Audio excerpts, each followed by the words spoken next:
അമ്മയുടെ ആയാലും അച്ഛൻ്റെ ആയാലും ആത്മാവിനൊരു ശാന്തി വരണ്ടേ. അത് ഇവരിങ്ങനെ കാണിച്ചു കൂട്ടി വെച്ചേക്കടുത്ത് ഒരു സമാധാനം സ്വസ്ഥയും കിട്ടില്ല. ആ ആത്മാവിനോട് നിങ്ങൾ പ്രായശ്ചിത്തമായിട്ട് പ്രാർത്ഥിക്കുക. എന്നിട്ട് നിങ്ങളിത് ചെയ്യാൻ നോക്കുക. ചെയ്തൊക്കെ പോയി മറക്കണമെന്ന് പറയാം. ഇവർ പോയേക്കണത് ഈ പീഡനം അനുഭവിച്ചുകൊണ്ടാണ് പോയേക്കണേ. ഒരിക്കലും അവർ ആത്മാവിന് ശാന്തി കിട്ടില്ല. ആത്മാവിന് മരണമില്ല എന്ന് പറഞ്ഞു കേട്ടിട്ടുണ്ടല്ലോ. ശിവൻ സർ, ഞാൻ വാസ്തുവിൽ നിന്ന് വ്യത്യസ്തമുള്ള ഒരു ചെറിയൊരു ചോദ്യം, എൻ്റെ ഒരു സംശയമാണ്. അതായത് ഓരോ വ്യക്തികളിലും ഒരു ചൈതന്യമുണ്ട്. അപ്പോൾ ഈ ചൈതന്യം തന്നെയാണോ അവരുടെ ഇഷ്ടമൂർത്തിയായി നമുക്ക് ആരാധിക്കേണ്ടത്? ഈ ചൈതന്യത്തെ അങ്ങനെയായിരിക്കും അത് വരുന്നത്? അതായത് ഒരു കുലദേവത എന്നൊക്കെ പറഞ്ഞ സംഭവം എല്ലാവർക്കും ഉണ്ടാവും. പക്ഷെ ആ മൂർത്തി ആയിരിക്കില്ല സാധാരണ ആൾക്കാർ ആചരിച്ചു പോരുന്നത്. മനസ്സിലെ ഇപ്പോൾ ഹിന്ദുമതത്തിൽ വിശ്വസിക്കുന്ന അല്ലെങ്കിൽ ഹിന്ദു മതത്തിലുള്ള ഒരാൾ അവരുടെ ആചാരങ്ങളുമായിട്ട് ബന്ധപ്പെട്ട് വരുമ്പോഴത്തേക്കും മറ്റു മതത്തിലുള്ള ക്രിസ്തു മുസ്ലിം അങ്ങനെയുള്ള ഇതുമായിട്ട് ആ വിശ്വാസം തമ്മിൽ ഒക്കെ വരുമ്പോഴത്തേക്കും സ്പാർക്കിങ് ഉണ്ടാവും. പറഞ്ഞ മനസ്സിലായില്ലേ? എന്നാൽ ചില ആൾക്കാർക്ക് പരസ്പരം അങ്ങോട്ടും ഇങ്ങോട്ടും വിശ്വാസം മാറുന്നതുകൊണ്ട് കുഴപ്പമുണ്ടായിട്ട് കാണുന്നില്ല. മിക്കവാറും ഇപ്പം ക്രിസ്തു മതവുമായിട്ട് ബന്ധപ്പെട്ട് പക്ഷെ പള്ളിയിൽ പോകുന്ന ആൾക്കാരാണ് ഹിന്ദുക്കളിൽ കൂടുതലുള്ളത്. മനസ്സിലായില്ലേ? എന്ന് വെച്ചാൽ അവിടെ വലിയ ആപത്തൊന്നും സംഭവിക്കുന്നില്ല. അപ്പോൾ ചിലർക്കത് പറ്റുകയില്ല. മനസ്സിലായില്ലേ? അപ്പോൾ ഈ നമുക്ക് കുടുംബപരമായിട്ട് നമുക്ക് നിലനിൽക്കുന്ന ഒരു മൂർച്ചയുണ്ട്. അതിന് മിക്കവാറുമൊക്കെ തിരിച്ചറിയാൻ സാധിക്കില്ല. പല തലമുറകളെ കഴിയുമ്പോഴത്തേക്കും നമ്മുടെ മൂലകുടുംബമൊക്കെ നമുക്ക് അറിയാൻ പറ്റാതെയൊക്കെ വരും. അപ്പോൾ അങ്ങനെയുള്ള സാഹചര്യങ്ങളിൽ ഞാൻ ഇവരുടെ പ്രശ്നങ്ങൾ പറഞ്ഞു വരുമ്പോഴത്തേക്കും പ്രശ്നങ്ങൾ ഒന്നും രണ്ടും കാര്യം പറഞ്ഞാൽ തീരുമില്ല. തീരാതെ ഓരോന്നോരോന്ന് കാണിച്ചുകൊണ്ടിരിക്കും. അങ്ങനെ വരുമ്പോഴത്തേക്കും ഈ മൂലകുടുംബത്തിലേക്ക് ചിലപ്പോൾ പോകേണ്ടതായിട്ട് വരും. അപ്പോൾ നിങ്ങളിപ്പോൾ താമസിക്കുന്ന ഈ വീടെല്ലാം നിങ്ങളുടെ ശരിയായ വീട്, നിങ്ങൾ ഇന്ന ദിക്കുന്ന നിങ്ങൾ വന്നിട്ടുള്ളതെന്ന് പറയും. അപ്പോൾ ആലോചിച്ചിട്ട് പറയും ശരിയാണെന്ന് പറയും. ചിലപ്പോൾ ഒരുപക്ഷെ അവിടെ ആയിരിക്കുമല്ലോ ഇവരുടെ മൂല കുടുംബം. പിന്നെ അവിടെ നിന്ന് ചിന്തിക്കും, പിന്നെയും ആലെ പോകും. അങ്ങനെ പോയി ഈ മൂല കുടുംബം ഞാൻ പറഞ്ഞു കൊടുക്കും കൃത്യമായിട്ട്. ഇവർക്ക് ഒരുപക്ഷെ തിരിച്ചറിയും, ചിലപ്പോൾ തിരിച്ചറിയില്ല. അറിഞ്ഞില്ലെങ്കിൽ ഞാൻ പറയുന്ന സ്ഥലത്ത് പോയി ഇന്ന പോലെ ചെയ്തു വഴിപാടുകളൊക്കെ ചെയ്ത് വരാൻ പറയും. അപ്പോൾ അവർക്കൊരു അനുഭവത്തിന് വ്യത്യാസം വരും, ഒരു പോസിറ്റീവ് എനർജി ഒക്കെ വരും. അപ്പോൾ ഇങ്ങനെയാണ് ഇത് കണ്ടുപിടിക്കുന്നത്. അപ്പോൾ ഒരു പ്രശ്നത്തിലേക്ക് കടന്നാൽ മാത്രമേ ഇവരുടെ കാര്യങ്ങൾ പറഞ്ഞ് പോകുമ്പോൾ മാത്രമാണ് നമ്മൾ ആ മൂലകുടുംബത്തിൽ ചെല്ലുന്നത്. ആ മൂലകുടുംബത്തിൽ ചെല്ലുമ്പോഴേ ഒരുപക്ഷെ ഇവരുടെ കാര്യങ്ങളെല്ലാം ക്ലിയർ ആകും. മറ്റു കാര്യങ്ങളെല്ലാം പറഞ്ഞു പോയെങ്കിൽ തന്നെയും ഈ ബന്ധം അവിടെ കിടപ്പുണ്ട് എങ്കിൽ ഇവരുടെ പ്രശ്നത്തിന് പരിഹാരമാവില്ല. അപ്പോൾ ആ പ്രശ്നം ഞാൻ അവിടെ കൊണ്ടുപോയി മുട്ടിക്കും. അങ്ങനെയാണ് ഇത് കണ്ടുപിടിക്കുന്നത്. പിന്നെ വേറെ എന്താ വെച്ചാൽ ഓരോ ആൾക്കാരുടെയും മനസ്സിൽ ഉബോധ മനസ്സിൽ അല്ലെങ്കിൽ അബോധ മനസ്സിൽ ഫീഡ് ചെയ്ത് കേൾക്കണ അല്ലെങ്കിൽ അവരിഷ്ടപ്പെടുന്ന ഒരു മൂർത്തി ഉണ്ടാകും. ചില ആൾക്കാരൊക്കെ ഇഷ്ടപ്പെടും, ചില മൂർത്തികൾ ഇഷ്ടപ്പെടും. അതൊക്കെ നല്ലത് തന്നെയാണ്. അങ്ങനെ കിടക്കുന്ന ആ മൂർത്തി ഏതാണെന്ന് വെച്ച് കഴിഞ്ഞാൽ ആ മൂർത്തിനെ ആരാധിച്ചു എന്ന് കരുതിയിട്ട് വേറെ ദോഷങ്ങളൊന്നുമില്ല. അത് മൂലകുടുംബത്തിൻ്റെ അല്ലെങ്കിലും കുഴപ്പമില്ല. കാരണം നമ്മുടെ അബോധ മനസ്സിൽ അത് ഫീഡ് ചെയ്ത് വെച്ചാൽ കിടക്കുന്നതാണ്. അത് നമുക്ക് ഗുണം ചെയ്യും. മനസ്സിലായില്ലേ? ഇങ്ങനെയാണ് ഇതിനെക്കുറിച്ച് പറയാറുള്ളത്. ചില ആൾക്കാർക്ക് വഴിപാടുകൾ നേർന്നാൽ അല്ലെങ്കിൽ വഴിപാട് നടത്തിയാലൊന്നും ഫലം കിട്ടാറില്ല, പൂജ നടത്തിയാൽ ഫലം കിട്ടാറില്ല. അതിൻ്റെ കാരണം എന്ന് വെച്ചാൽ പല സ്ഥലത്തും എനിക്ക് അനുഭവം വന്നിട്ട് ഒരു കാര്യമെന്ന് വെച്ചാൽ ഒരു വീട്ടിലൊരു സുദർശന ഹവനം നടത്തി. അപ്പോൾ അത് കഴിഞ്ഞിട്ട് അവരെന്ത് പറഞ്ഞു, ഞാൻ ഇത്രയും പൈസയൊക്കെ ചിലവാക്കി ഞാനൊരു പ്രയോജനം കിട്ടിയില്ലാന്ന് പറഞ്ഞു. അപ്പോൾ നമ്മൾ ഇൻഡിവിജ്വലായിട്ട് കാണുമ്പോഴത്തേക്ക് ഒരു വിഷ്ണു ക്ഷേത്രം കാണുന്നുണ്ട്. അപ്പോൾ അത് അവരുടെ വീടിൻ്റെ അടുത്ത് തന്നെയാണ്. അപ്പോൾ നമുക്കിത് കൈ ചൂണ്ടി പറയാനൊക്കെ പറ്റും. ഇന്നടുത്ത് ചൂണ്ടി പറയാൻ പറ്റും. അപ്പോൾ ഇന്നടുത്തൊരു വിഷ്ണു ക്ഷേത്രം കാണുന്നുണ്ടല്ലോ, അവിടെ ഉണ്ടോ എന്താ അവിടെ ഉണ്ടോ എന്ന് ചോദിച്ചു. അപ്പോൾ അവിടെ വിഷ്ണുവിൻ്റെ അമ്പലമുണ്ട്. അപ്പോൾ ഇവിടെ ഈ സുദർശന ഹവനം നടത്തിയപ്പോൾ നിങ്ങൾ അവിടെ പോയായിരുന്നു ചോദിച്ചു. പോയില്ല എന്ന് പറഞ്ഞു. അപ്പോൾ ഇതൊക്കെ നമുക്ക് നെഗറ്റീവായിട്ട് വരും. പറഞ്ഞു ശരി. അപ്പോൾ അടുത്തിരിക്കുന്ന വിഷ്ണുവിനെ കാണാതെ വേറെ എവിടെ ഇരിക്കുന്ന കൃഷ്ണനെ പിടിക്കാൻ വേണ്ടിയിട്ടാണ് ഈ സുദർശന ഹവനം നടന്നത്. പറഞ്ഞു ശരി. അതൊക്കെ ഒരു നിന്ദയാണ്. നിങ്ങൾ അവിടെ പോയി വഴിപാടൊക്കെ ചെയ്ത് പ്രായശ്ചിത്തമായിട്ട് പ്രാർത്ഥിക്കുമ്പോൾ ഇപ്പം ചെയ്തതിൻ്റെ ഗുണം കിട്ടുമെന്ന് പറഞ്ഞു. അങ്ങനെ അവരവിടെ പോയി ചെയ്ത് കഴിഞ്ഞപ്പോഴത്തേക്കും ഗുണം കിട്ടിയ ചെയ്തതിന് ഫലം കിട്ടി. അതുവരെ ബ്ലോക്കാവും.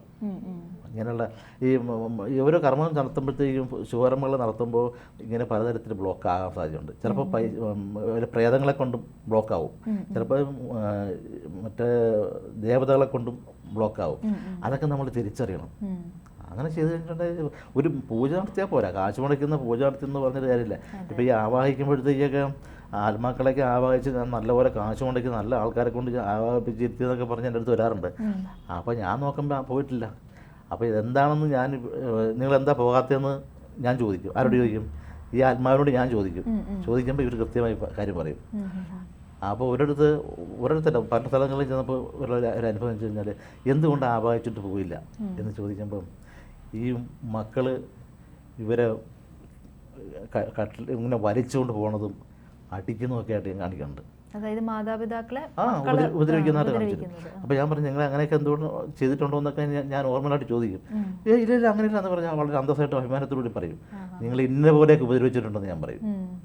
മനസ്സിലായി? കാരണം നമ്മൾ കണ്ടിട്ടാണ് പറഞ്ഞത്. അവർ സമ്മതിച്ച് കരഞ്ഞു പിഴിഞ്ഞൊക്കെ കരഞ്ഞു.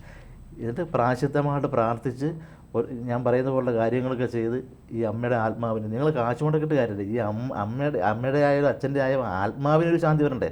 അത് ഇവരിങ്ങനെ കാണിച്ചു കൂട്ടി വെച്ചേക്കാനടുത്ത് ഒരു സമാധാനമോ സ്വസ്ഥയും കിട്ടൂല. ആ ആത്മാവിനോട് നിങ്ങൾ പ്രായശ്ചിത്തമായിട്ട് പ്രാർത്ഥിക്കുക. എന്നിട്ട് നിങ്ങളിത് ചെയ്യാൻ നോക്ക്. ചെയ്തൊക്കെ പോയി മറക്കണമെന്ന് പറയാം, ഉപദ്രവിച്ച കാര്യങ്ങൾ അതൊക്കെ മറക്കണമെന്ന് പറയും. ഈ ആത്മാവിൻ്റെ തങ്ങി നിൽക്കും കേട്ടോ. പിന്നെ മരിച്ചെന്ന് വെച്ചിട്ട് ആള് മരിച്ചു പോയെന്ന് വെച്ച് കാര്യമില്ല. അതായത് ജീവിച്ചിരുന്നപ്പോഴുണ്ടായിരുന്ന അനുഭവങ്ങൾ അവിടെ അവരുടെ ഉണ്ടാവും. അത് ഞാൻ പറഞ്ഞുതരാം. ഇവർ പോയേക്കണത് ഈ പീഡനം അനുഭവിച്ചുകൊണ്ടാണ് പോയേക്കണേ. ഒരിക്കലും ആത്മാവിന് ശാന്തി കിട്ടില്ല. ആത്മാവിന് മരണമില്ല എന്ന് പറഞ്ഞു കേട്ടിട്ടുണ്ടല്ലോ. ശാന്തി കിട്ടൂല. അപ്പോൾ ചിലപ്പോൾ ഒരു പ്രാർത്ഥന മതി, സങ്കല്പത്തിൽ മതി. എൻ്റെ അമ്മ എൻ്റെ അച്ഛൻ ഞാൻ അറിയാതെ ചെയ്തു പോയി, എന്നോട് പൊറുക്കണം എന്നൊക്കെ പറഞ്ഞു കഴിയുമ്പോൾ തന്നെ മാറ്റം വരും. പിന്നെ ആണ്ടുതോറും ബലിയിടുക, അവർക്ക് വേണ്ടിയുള്ള കാര്യങ്ങൾ ചെയ്യുമ്പോൾ അത് ക്ലിയറായി വരും. ഇവരിങ്ങനെ ചെയ്ത് ആ ദോഷം സമയമോശം കൂടിയാണെങ്കിൽ വളരെ നന്നായി ഇതായിട്ട് പിടിക്കും. അല്ല എവിടെയെങ്കിലും ചെന്ന് പെടും. മനസ്സിലല്ലേ? അപ്പോൾ ഈ ആവാഹിച്ചെന്ന് പറയുന്നതിലും വലിയ കാര്യമില്ല. ആവാഹിച്ചിട്ട് ഒഴിവ് നോക്കില്ലെന്ന് എനിക്ക് ഇത്ര വിശ്വാസമില്ല. കാരണം വെച്ച് കഴിഞ്ഞാൽ ഞാൻ പറയുന്നത് വെച്ച് കഴിഞ്ഞാൽ ആവാഹിക്കുന്ന ആളറിയണം എന്തിനാണ് ആവാഹിക്കണേന്ന്. ഈ ഒഴിവ് നോക്കുന്ന ആളറിയണം എന്തിനാണ് ഒഴിവ് നോക്കണേന്ന്. പറഞ്ഞ മനസ്സിലായി? ഇതൊന്നും മനസ്സിലാക്കാതെ യാന്ത്രികമായിട്ട് ചെയ്തു പോകുന്ന. ഇപ്പം ഞാനീ പറയുമ്പോൾ മറ്റുള്ളവർക്ക് ആർക്കും ബുദ്ധിമുട്ടുണ്ടാകുമെന്ന് എനിക്കറിയില്ല. അങ്ങനെ ഉണ്ടാകാൻ വേണ്ടി പറഞ്ഞതല്ല, ഞാൻ അനുഭവത്തിൽ കൂടി പറഞ്ഞതാണ്. ഇപ്പം ആവാഹിക്കുവാണെങ്കിൽ ഒരു ജ്യോതിഷിയുടെ ആവശ്യമൊന്നുമില്ല. ആവാഹിക്കുവാണെങ്കിൽ ഇപ്പോൾ ഒരു പ്രേതത്തെയോ അല്ലെങ്കിൽ മറ്റുള്ള മൂർത്തികളെയോ ഒക്കെ ആവാഹിക്കുവാണെങ്കിൽ ഞാൻ ഇന്നതിനാണ് ആവാഹിക്കുന്നത്, കിട്ടിയില്ലെന്നുള്ള ആവാഹിക്കുന്ന ആൾ അറിഞ്ഞിരിക്കണം. ആ ഫീൽ ചെയ്യണം. അതൊക്കെ പണ്ട് കാലത്ത് സംഭവിച്ചിരുന്നു. ഇന്നിങ്ങനെ സംഭവിക്കുന്നില്ല. ഉപാസനകളൊക്കെ നന്നായിട്ടുള്ളൊരു വ്യക്തിയാണ്, നല്ല വിൽപ്പവറൊക്കെ ഉള്ളവർക്കാണെങ്കിൽ ഇത് മനസ്സിലാകും. അന്നും ഇന്നും ഒക്കെ ശരിയാണ്. അപ്പോൾ ഈ ഇങ്ങനെയൊക്കെ ഉള്ള കാര്യങ്ങൾ നമ്മുടെ ജീവിതത്തിൽ പ്രതികൂലമായി ബാധിക്കുന്നുണ്ട്. വഴിപാടിലെ വൈരുദ്ധ്യം. വഴിപാട് ഇപ്പോൾ ക്ഷേത്രത്തിൽ പോയിട്ട് വഴിപാട് ചെയ്തിട്ടും കുറച്ച് നേരം പറഞ്ഞല്ലോ, പൂജ ചെയ്തിട്ടും പറഞ്ഞിട്ടുണ്ട്. ഒരിടത്ത് ഞാനൊരു അറനാഴി എഴുതി കൊടുത്ത് ഒരു കാര്യസാധ്യതയ്ക്ക് വേണ്ടിയാണ്. അപ്പോൾ ഇന്നെ വഴിപാട് കുടിക്കുമ്പോഴത്തേന് ഇവരുടെ കാര്യം നടക്കുമെന്ന് നമ്മൾ നോക്കിയിട്ടാണ് ചെയ്യണത്. അത് നടന്നിരിക്കുന്നു 100%. അപ്പോൾ നിങ്ങൾ ഇന്നടുത്ത് പോയി ഒരു അറനാഴി അടിക്കാൻ പറഞ്ഞു. ഇവർ പോയി വളരെ അറനാഴിയൊക്കെ അടിച്ചൊരു ദിവസം വീട്ടിൽ വന്നു. ചേട്ടാ ഞാൻ പറഞ്ഞ പോലെയൊക്കെ ചെയ്തിട്ടുണ്ട്, എൻ്റെ ഫലത്തിനും അനുഭവത്തിനൊന്നും വലിയ മാറ്റങ്ങൾ വരുന്നില്ല എന്ന് പറഞ്ഞു. അപ്പോൾ ഞാൻ ചോദിക്കും എന്തുകൊണ്ടാണ് ഇങ്ങനെ ഇവർ ചെയ്തിട്ട് എന്താ പറ്റാത്തത്, ആ ദേവിയോട് ചോദിക്കും. അപ്പോൾ ഇവർക്ക് കാര്യങ്ങൾ പറഞ്ഞ് മനസ്സിലാക്കി തരും. അപ്പോൾ ഇവർക്ക് പറഞ്ഞ കാര്യങ്ങൾ കണ്ടപ്പോൾ എനിക്ക് ആ തമാശ പറയും. ഞാൻ ചോദിച്ച് നിങ്ങൾക്ക് ഫലം കിട്ടാഞ്ഞൊരു കാര്യം നിങ്ങൾ ഈ വഴിപാട് എങ്ങനെയാണ് കൊണ്ടുപോകുന്നത്? അപ്പോൾ ഞാൻ കണ്ടോണ്ടാണ് ചോദിക്കണേ, ഇവർ കൊണ്ടുപോകുന്ന രീതി ഞാൻ കണ്ടോണ്ടാണ് ചോദിക്കണം. അല്ല ഞാൻ വഴിപാടൊക്കെ ചെയ്ത് അടുത്തുനിന്നവർക്ക് കൊടുത്ത്. അത് നിങ്ങൾ പോകുന്നത് എങ്ങനെ, വണ്ടിയിലാണ് പോകുന്നത്? അതെ. വണ്ടിയിൽ എവിടെ വെച്ച്? സീറ്റിൻ്റെ അടിയിലാണെന്ന് പറഞ്ഞു. അറുനാഴിന്നൊക്കെ പവർഫുള്ളായ സംഭവമാണ്. അത് അവർ ആ സീറ്റിൻ്റെ അടി വെച്ചിട്ട്, ഇതിപ്പോൾ അവർ മാത്രമാണോ പലരും ചെയ്യുന്നുണ്ടെന്ന് അറിയാൻ പറ്റും. ഇതിപ്പോൾ സമാനമായ കാര്യം വേറൊരു സ്ഥലത്തും ഇങ്ങനെ പറയുന്നു, ഞാൻ ചോദിച്ചോ പറഞ്ഞു. അതായത് മറ്റേ സ്കൂട്ടറിൻ്റെ അടിയിൽ, സീറ്റിൻ്റെ അടിയിൽ അടി വെച്ചിട്ട് അത് വളരെ നിന്നയാണ്. അതിൻ്റെ മുകളിലായിരിക്കുമല്ലോ ആളുകൾ ഇരിക്കുക. അത് സ്ത്രീകൾ ഇരിക്കുക എന്നൊക്കെ പറഞ്ഞു കഴിഞ്ഞാൽ അത് വളരെ ഇഷ്ടമാണ്. അപ്പോൾ അതിനും പ്രായശ്ചിത്തമായി പ്രാർത്ഥിച്ചുകൊണ്ട് വീണ്ടും വഴിപാട് ചെയ്യും, ഫലം കിട്ടും എന്ന് പറഞ്ഞ് അങ്ങനെ പോയി ചെയ്ത് ചെന്ന് കഴിഞ്ഞപ്പം അവർക്കത് അതിൻ്റെ അനുഭവം കിട്ടി. അപ്പോൾ അതുപോലെ തന്നെ വഴിപാട് നേരുന്നത് സൂക്ഷിച്ച് നേരണം. എനിക്കൊരു ലോട്ടറി അടിച്ചാൽ ഞാൻ അവിടെ ഒരു ക്ഷേത്രം പണിത് കൊടുത്തേക്കാന്ന് പറഞ്ഞു കഴിഞ്ഞിട്ട് കാര്യമില്ല. ലോട്ടറി അടിക്കാനൊന്നും പോകണില്ല, ക്ഷേത്രം പണിത് കൊടുക്കാനുള്ള ആ വഴിപാട് അങ്ങനെ കിടക്കും. ശരി. അപ്പോൾ വഴിപാട് നേരുമ്പം ശ്രദ്ധിക്കണം. വൈരുദ്ധ്യമായ വേറെ കാര്യം പറയാം.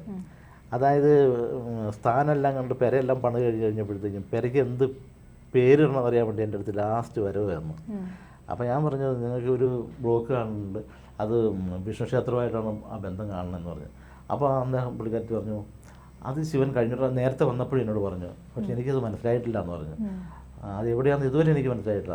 അപ്പോൾ ഇപ്പം ഞാൻ പറഞ്ഞു അങ്ങനെ നിങ്ങളൊന്ന് ഓർത്ത് കുറച്ച് ഒരല്പം ഒന്ന് പുറകോട്ട് ചിന്തിക്കാൻ പറഞ്ഞു. ചിന്തിച്ചപ്പോൾ അവർ കുറച്ച് നേരം കൊണ്ട് ആലോചിച്ചിട്ട് പറഞ്ഞു എനിക്ക് അങ്ങനെ വഴിപാടൊന്നും ഉറപ്പില്ല, പക്ഷേ ഉള്ളത് ഒരു കാര്യം ഞാൻ ഓർമ്മ വരുന്ന പറയാം. എൻ്റെ കുട്ടി ആണാണെങ്കിൽ ഗുരുവായൂർ വെച്ച് ചോറ് കൊടുത്തോളാം എന്ന് ഞാൻ നേർന്നിട്ടുണ്ടായിരുന്നു. എൻ്റെ കുട്ടിയിൽ രണ്ട് പെണ്ണായിപ്പോയി, ഞാൻ വഴിപാട് നടത്തേണ്ട കാര്യമില്ലല്ലോ. അപ്പോൾ അവരുടെ മൈൻഡിൽ നിന്ന് പോയി, നേർന്ന വഴിപാട് പോയി. ആൺകുട്ടി ആഞ്ഞത് കൊണ്ട് വഴിപാട് തന്നെ വിലയില്ലാന്ന് മനസ്സിലാക്കി. ഞാൻ പറഞ്ഞു നിങ്ങളുടെ മക്കളെ അങ്ങ് കൂട്ടി ഗുരുവായൂർ പോയി പ്രായശ്ചിത്തമായി പ്രാർത്ഥിച്ച് ഇന്നെ വഴിപാടൊക്കെ പ്രാർത്ഥിച്ച് ഞാൻ പറഞ്ഞു കേട്ടോ. അപ്പോൾ അങ്ങനെ ചെയ്യുമ്പോഴത്തേക്കും ഈ മോക്ക്, അപ്പോൾ ഈ മോക്കും കുട്ടികളില്ല, കല്യാണം കഴിച്ചിട്ട് ആ മോക്കും കുട്ടികളില്ലാണ്ടില്ല. അപ്പോൾ ഈ കുട്ടിക്ക് ഒരു ആൺകുട്ടി പിറക്കും, ആ കുട്ടിയെ അവിടെ കൊണ്ടുപോയി ചോറ് കൊടുക്കണം, അങ്ങനെ സങ്കല്പിച്ചാൽ പറഞ്ഞു. ഞാൻ പോയിച്ച് വന്നിട്ട് പെട്ടെന്ന് തന്നെ ഇവർക്ക് റിസൾട്ട് കിട്ടി, കുട്ടി പ്രഗ്നൻ്റായി, ഒരു ആൺകുട്ടി ജനിച്ചു, ആ കുട്ടീനെ അവിടെ കൊണ്ട് ചോറ് കൊടുത്തു. അപ്പോൾ ആ വഴിപാടിൻ്റെ വൈര്യത്തിൽ കേൾക്കുന്നവർ മനസ്സിലാക്കണം, വെറുതെ അങ്ങ് വഴിപാട് നേരരുത്, ഇന്നത്തെ അബദ്ധങ്ങൾ ഒളിഞ്ഞിരിപ്പുണ്ട്. ഇതൊക്കെ വളരെ ചെറിയ ചെറിയ തെറ്റുകളാണെങ്കിലും നമ്മളത് പിന്നെ തലമുറകളിലൂടെ കടന്നു വരുന്ന പ്രശ്നങ്ങളായി മാറും അല്ലേ? പിന്നെ അത് ഒരുപാട് പ്രശ്നം ഉണ്ടാകും. നന്ദി സർ. ജ്യോതിഷമോ വാസ്തുവോ പൂജയോ നിങ്ങൾക്ക് ആവശ്യമുണ്ടോ? താഴെ കാണുന്ന നമ്പറിൽ വാട്സപ്പ് ചെയ്യൂ. നിങ്ങൾ ചെയ്യേണ്ടത് ഇത്രമാത്രം: താഴെ കാണുന്ന നമ്പർ നിങ്ങളുടെ മൊബൈലിൽ സേവ് ചെയ്യൂ. അതിനുശേഷം ഞങ്ങളുടെ നമ്പറിലേക്ക് വാട്സപ്പിലേക്ക് ഹായ് അയയ്ക്കൂ. ജ്യോതിഷ സംബന്ധമായ എല്ലാ ആവശ്യങ്ങൾക്കും ABC മലയാളം നിങ്ങളോടൊപ്പമുണ്ട്.